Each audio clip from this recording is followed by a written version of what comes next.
أعوذ بالله من الشيطان الرجيم.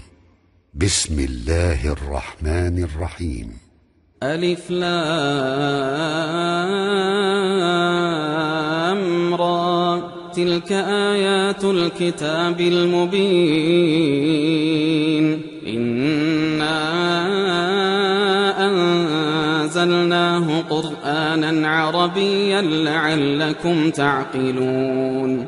نحن نقص عليك أحسن القصص بما أوحينا إليك هذا القرآن وإن كنت من قبله لمن الغافلين.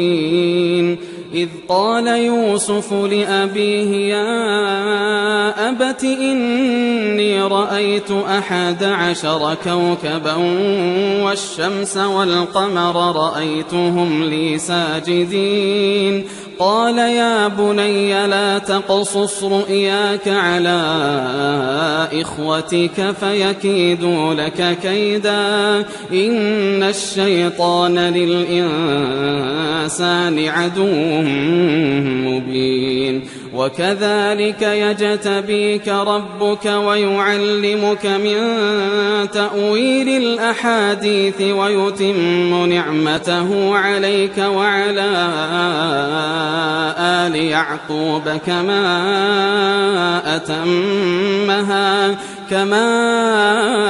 أتمها على أبويك من قبل إبراهيم وإسحاق إن ربك عليم حكيم. لقد كان في يوسف وإخوته آيات للسائلين إذ قالوا ليوسف وأخوه أحب إلى أبينا منا ونحن عصبة إن أبانا لفي ضلال مبين. اقتلوا يوسف أو اطرحوه أرضا يخل لكم وجه أبيكم وتكونوا من بعده قوما صالحين. قال قائل منهم لا تقتلوا يوسف وألقوه في غيابة الجب يلتقطه بعض السيارة إن كنتم فاعلين. قالوا يا أبانا ما لك لا تأمنا على يوسف وإنا له لناصحون. أرسله معنا غدا يرتع ويلعب وإنا له لحافظون. قال إني ليحزنني أن تذهبوا به وأخاف أن يأكله الذئب وأنتم عنه غافلون. قالوا لئن أكله الذئب ونحن عصبة إنا إذا لخاسرون. فلما ذهبوا به وأجمعوا أن يجعلوه في غيابة الجب وأوحينا إليه لتنبئنهم بأمرهم هذا وهم لا يشعرون. وجاءوا أباهم عشاء يبكون. قالوا يا أبانا إنا ذهبنا نستبق وتركنا يوسف عند متاعنا فأكله الذئب وما أنت بمؤمن لنا ولو كنا صادقين. وجاءوا على قميصه بدم كذبا قال بل سولت لكم أنفسكم أمرا فصبر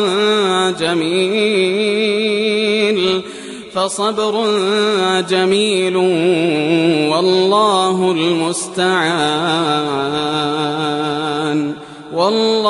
المستعان على ما تصفون. وجاءت سيارة فأرسلوا واردهم فأدلى دلوه قال يا بشرى هذا غلام وأسروه بضاعة والله عليم بما يعملون وشروه بثمن بخس دراهم معدودة وكانوا فيه من الزاهدين. وقال الذي اشتراه من مصر لامرأته أكرمي مثواه عسى أن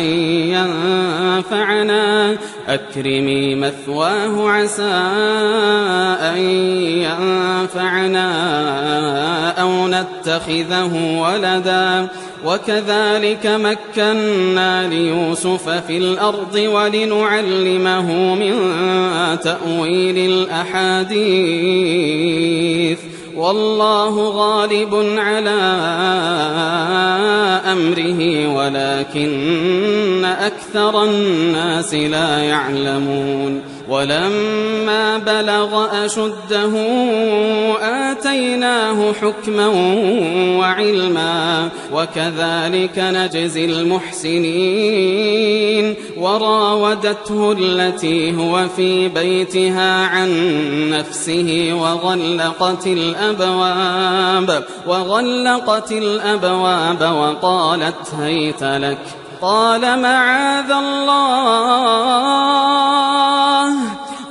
معاذ الله إنه ربي أحسن مثواي إنه لا يفلح الظالمون.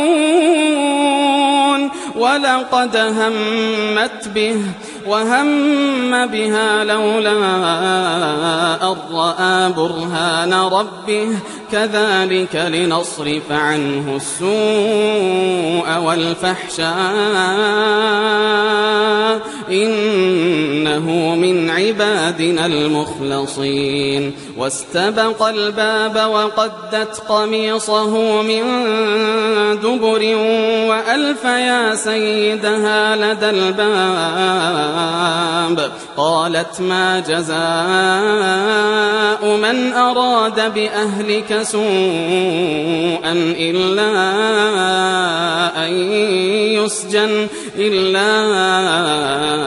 أن يسجن أو عذاب أليم. قال هي راودتني عن نفسي وشهد شاهد من أهلها إن كان قميصه قد من قبل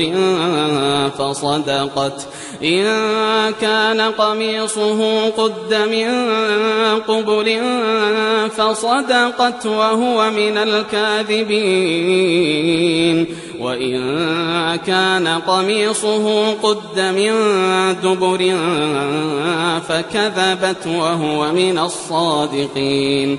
فلما رأى قميصه قد من دبر قال إنه من كيدكن إن كيدكن عظيم. يوسف أعرض عن هذا واستغفري لذنبك إنك كنت من الخاطئين. وقال نسوة في المدينة امرأة العزيز تراود فتاها عن نفسه قد شغفها حبا إنا لنراها في ضلال مبين. فلما سمعت بمكرهن أرسلت إليهن وأعتدت لهن متكأ وآتت كل واحدة منهن سكينا وقالت اخرج عليهن فلما رأينه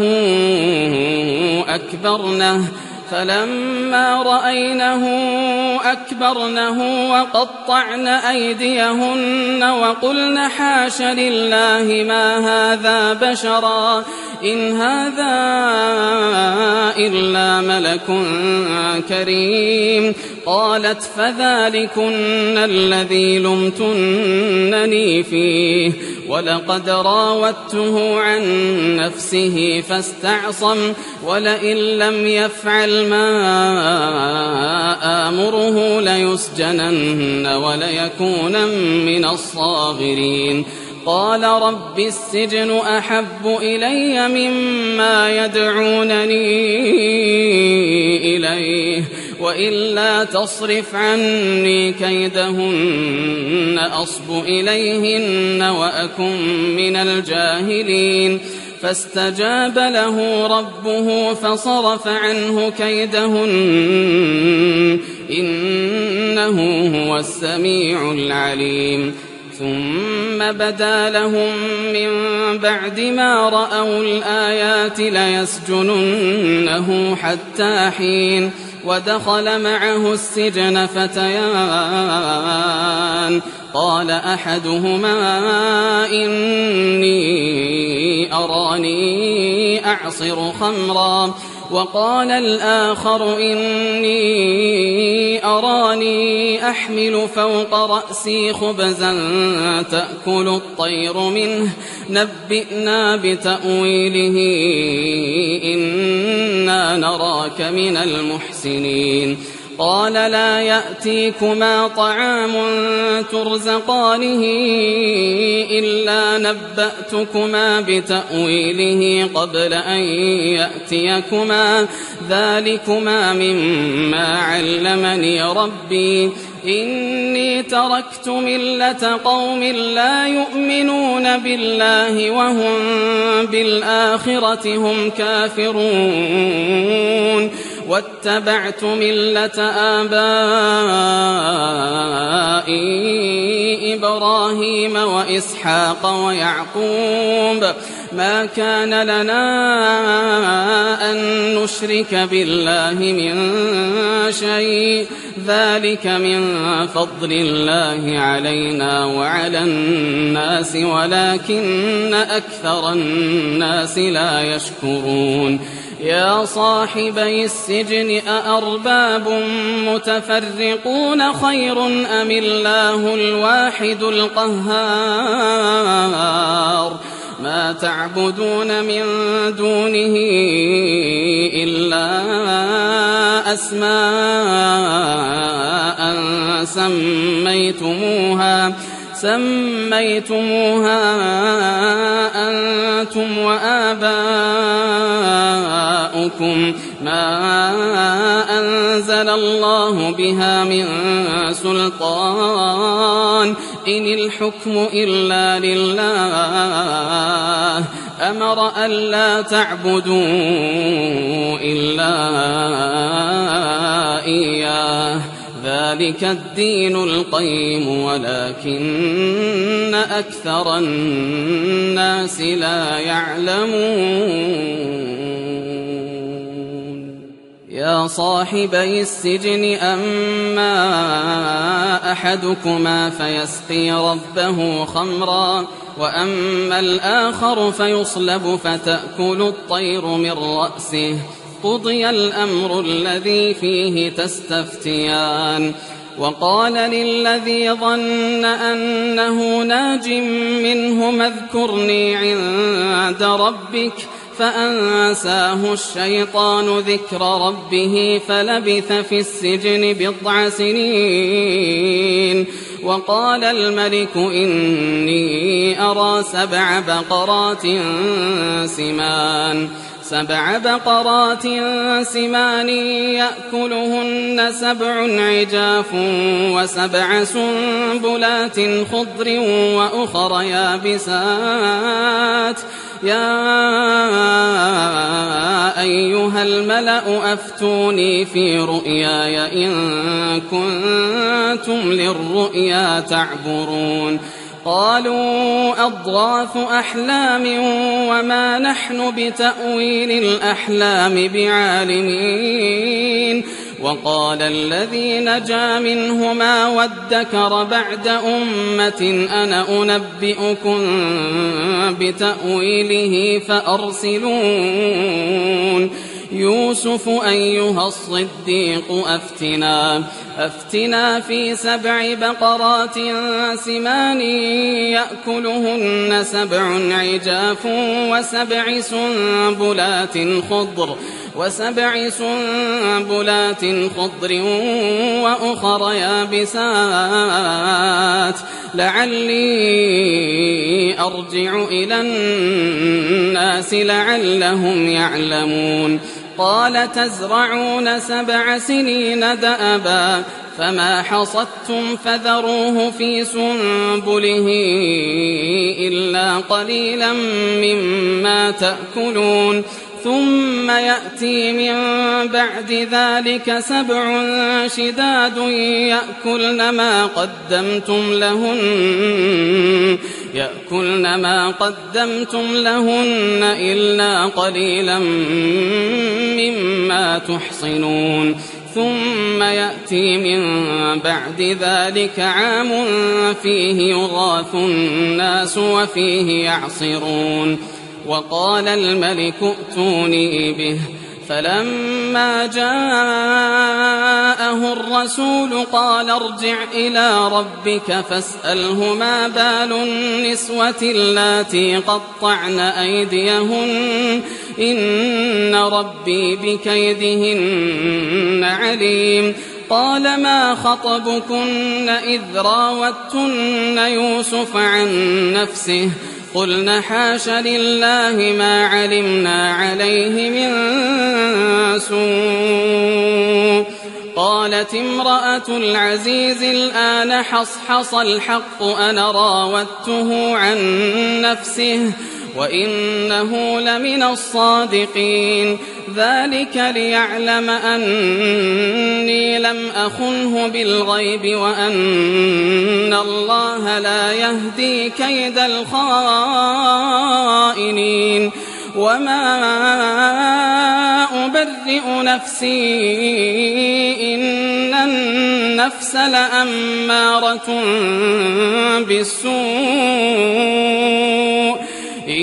النفس لأمارة بالسوء إلا ما رحم ربي إن ربي غفور رحيم وقال الملك ائتوني به أستخلصه لنفسي فلما كلمه قال إنك اليوم لدينا مكين أمين قال اجعلني على خزائن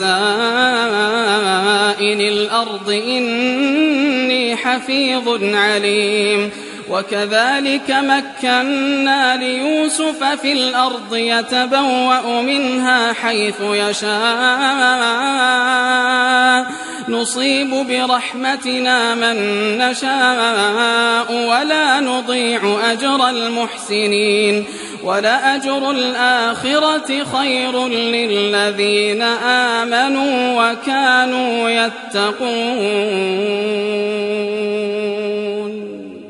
وجاء إخوة يوسف فدخلوا عليه فعرفهم وهم له منكرون ولما جهزهم بجهازهم قال ائتوني بأخ لكم من أبيكم ألا ترون أني أوفي الكيل وأنا خير المنزلين فإن لم تأتوني به فلا كيل لكم عندي ولا تقربون قالوا سنراود عنه أباه وإنا لفاعلون وقال لفتيانه اجعلوا بضاعتهم في رحالهم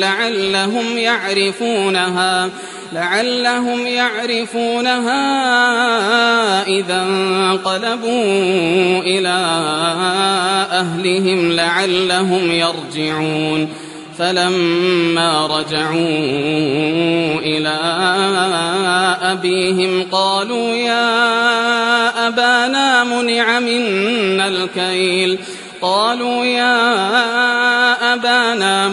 منا الكيل فأرسل معنا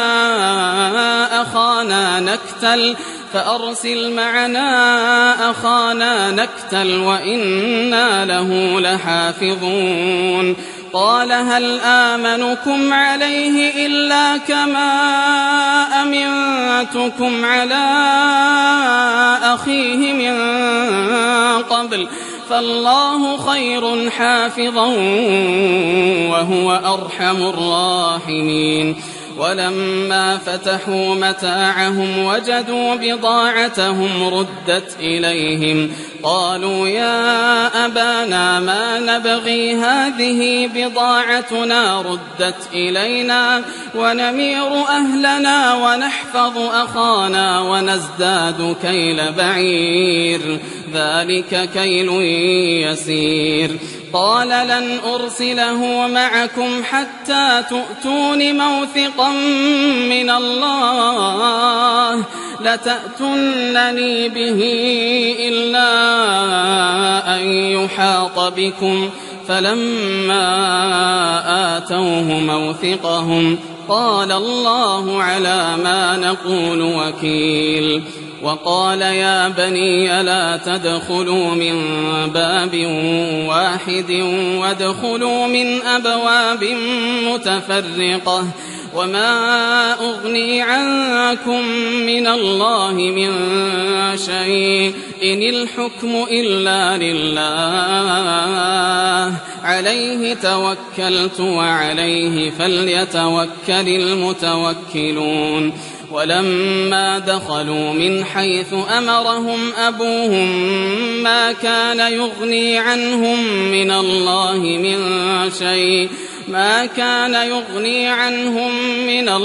من شيء إلا حاجة في نفس يعقوب قضاها وإنه لذو علم لما علمناه ولكن أكثر الناس لا يعلمون. ولما دخلوا على يوسف آوى إليه أخاه قال إني أنا أخوك فلا تبتئس بما كانوا يعملون. فلما جهزهم بجهازهم جعل السقاية في رحل أخيه ثم أذن مؤذن أيتها العير إنكم لسارقون. قالوا وأقبلوا عليهم ماذا تفقدون قالوا نفقد صواع الملك ولمن جاء به حمل بعير وأنا به زعيم. قالوا تالله لقد علمتم ما جئنا لنفسد في الأرض وما كنا سارقين. قالوا فما جزاؤه إن كنتم كاذبين. قالوا جزاؤه من وجد في رحله فهو جزاؤه كذلك نجزي الظالمين. فبدأ بأوعيتهم قبل وعاء أخيه ثم استخرجها من وعاء أخيه كذلك كدنا ليوسف ما كان ليأخذ أخاه في دين الملك إلا أن يشاء الله نرفع درجات من نشاء وفوق كل ذي علم عليم. قالوا إن يسرق فقد سرق أخ له من قبل فأسرها يوسف في نفسه ولم يبدها لهم قال أنتم شر مكانا والله أعلم بما تصفون. قالوا يا أيها العزيز إن له أبا شيخا كبيرا فخذ أحدنا مكانه إنا نراك من المحسنين. قال معاذ الله أن نأخذ إلا من وجدنا متاعنا عنده إنا إذا لظالمون. فلما استيئسوا منه خلصوا نجيا قال كبيرهم ألم تعلموا أن أباكم قد أخذ عليكم موثقا من الله ومن قبل ما فرطتم في يوسف فلن أبرح الأرض حتى يأذن لي أبي أو يحكم الله لي وهو خير الحاكمين. ارجعوا إلى أبيكم فقولوا يا أبانا إن ابنك سرق وما شهدنا إلا بما علمنا وما كنا للغيب حافظين. واسأل القرية التي كنا فيها والعير التي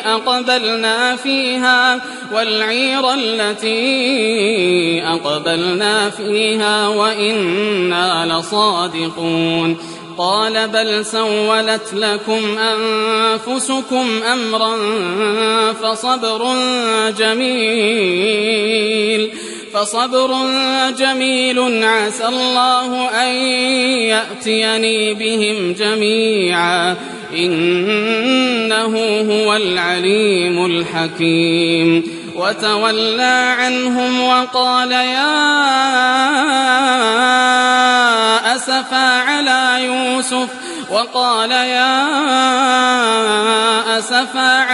يوسف وابيضت عيناه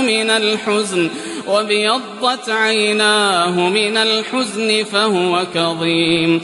قالوا تالله تفتأ تذكر يوسف حتى تكون حرضا أو تكون من الهالكين. قال إنما أشكو بثي وحزني إلى الله وأعلم من الله ما لا تعلمون. يا بني يذهبوا فتحسسوا من يوسف وأخيه ولا تيأسوا من روح الله إنه لا ييأس من روح الله إلا القوم الكافرون. فلما دخلوا عليه قالوا يا أيها العزيز مسنا وأهلنا الضر وجئنا ببضاعة مزجاة فأوف لنا الكيل وتصدق علينا إن الله يجزي المتصدقين. قال هل علمتم ما فعلتم بيوسف وأخيه إذ أنتم جاهلون؟ قالوا أئنك لأنت يوسف؟ قال أنا يوسف وهذا أخي قد من الله علينا إنه من يتق ويصبر فإن الله لا يضيع أجر المحسنين. قالوا تالله لقد آثرك الله علينا وإن كنا لخاطئين. قال لا تثريب عليكم اليوم يغفر الله لكم وهو أرحم الراحمين. اذهبوا بقميصي هذا فألقوه على وجه أبي يأت بصيرا وأتوني بأهلكم أجمعين. ولما فصلت العير قال أبوهم إني لأجد ريح يوسف لولا أن تفندون. قالوا تالله إنك لفي ضلالك القديم. فلما أن جاء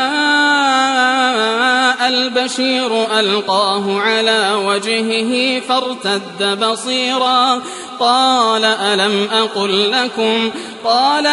أقل لكم إني أعلم من الله ما لا تعلمون. قالوا يا أبانا استغفر لنا ذنوبنا إنا كنا خاطئين. قال سوف أستغفر لكم ربي إنه هو الغفور الرحيم. فلما دخلوا على يوسف آوى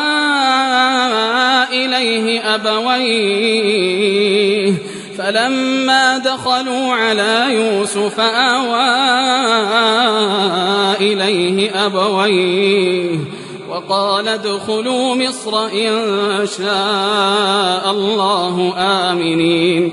ورفع أبويه على العرش وخروا له سجدا وقال يا أبت هذا تأويل رؤياي من قبل قد جعلها ربي حقا وقد أحسن بي إذ أخرجني من السجن وجاء بكم من البدو من بعد أن نزغ الشيطان بيني وبين إخوتي إن ربي لطيف لما يشاء إنه هو العليم الحكيم. رب قد آتيتني من الملك وعلمتني من تأويل الأحاديث فاطر السماوات والأرض أنت ولي في الدنيا والآخرة توفني مسلما وألحقني بالصالحين. ذلك من أنباء الغيب نوحيه إليك وما كنت لديهم إذ أجمعوا أمرهم وهم يمكرون. وما أكثر الناس ولو حرصت بمؤمنين وما تسألهم عليه من أجر إن هو إلا ذكر للعالمين. وكأين من آية في السماوات والأرض يمرون عليها وهم عنها معرضون وما يؤمن أكثرهم بالله إلا وهم مشركون. أفأمنوا أن تأتيهم غاشية من عذاب الله أو تأتيهم الساعة بغتة وهم لا يشعرون. قل هذه سبيلي أدعو إلى الله على بصيرة أنا ومن اتبعني وسبحان الله وما أنا من المشركين. وما أرسلنا من قبلك إلا رجالا نوحي إليهم من أهل القرى أفلم يسيروا في الأرض فينظروا كيف كان عاقبة الذين من قبلهم ولدار الآخرة خير للذين اتقوا أفلا تعقلون حتى إذا استيأس الرسل وظنوا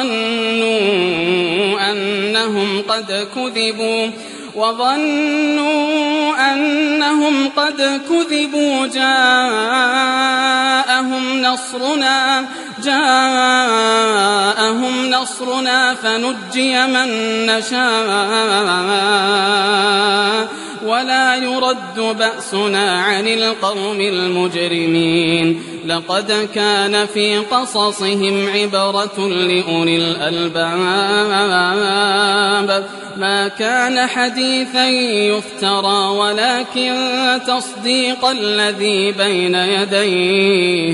ولكن تصديق الذي بين يديه وتفصيل كل شيء وهدى ورحمة لقوم يؤمنون.